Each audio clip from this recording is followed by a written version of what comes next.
Hi there, this is Jen, and thanks for stopping by today. Today I am creating a fun spring card, kind of a mixed media-ish card with this cute stamp set from Whimsy Stamps, and this is called Spring Birds.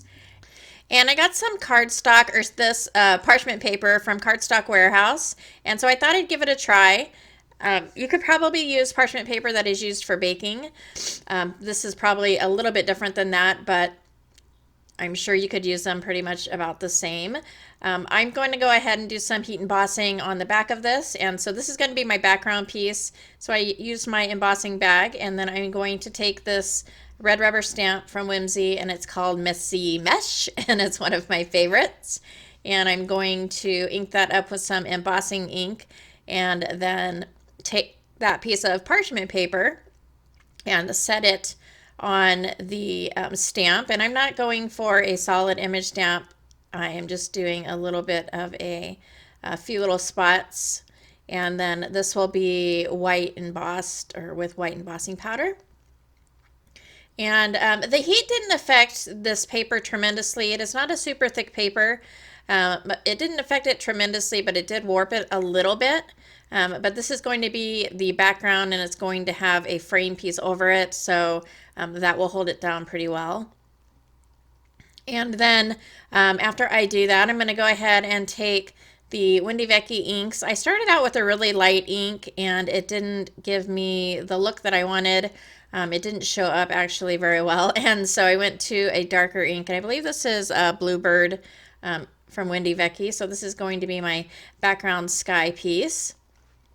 And then once I'm done with that, I just went ahead and off camera colored up my pieces and all of the elements that I'm going to be using. But before I do that, of course, I have to splatter the background for the water spots, and the Wendy Vecchi ink is a dye ink, and so it will give you that look.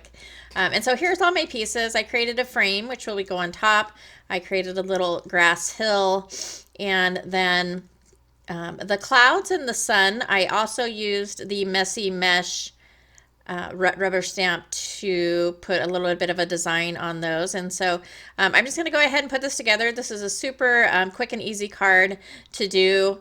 I colored these up probably in watercolor. I don't remember. I did this a bit ago, and but I'm pretty sure it was watercolor, and then went ahead and used my scan and cut to cut that out. The sentiment from the stamp set I am using says "Hello Spring," and of course white splatter. And so I know I mentioned this in all my videos, but I take acrylic paint and put it on a acrylic block that I'm not using. And then every time I need it, I just reactivate it with water because I don't want to waste it. Usually I end up putting way too much out. And so this is a way where I could just keep using that same paint without getting rid of it. And that finishes the card off. Like I said, it was super quick. I added a few little embellishments, but I think it's a fun card. It's cute and something a little bit different. So I hope you enjoyed. If you did like it or find it informative, please go ahead and give me a thumbs up. As always, I thank you so much for taking some time out of your day to spend with me, and I'll catch you next time.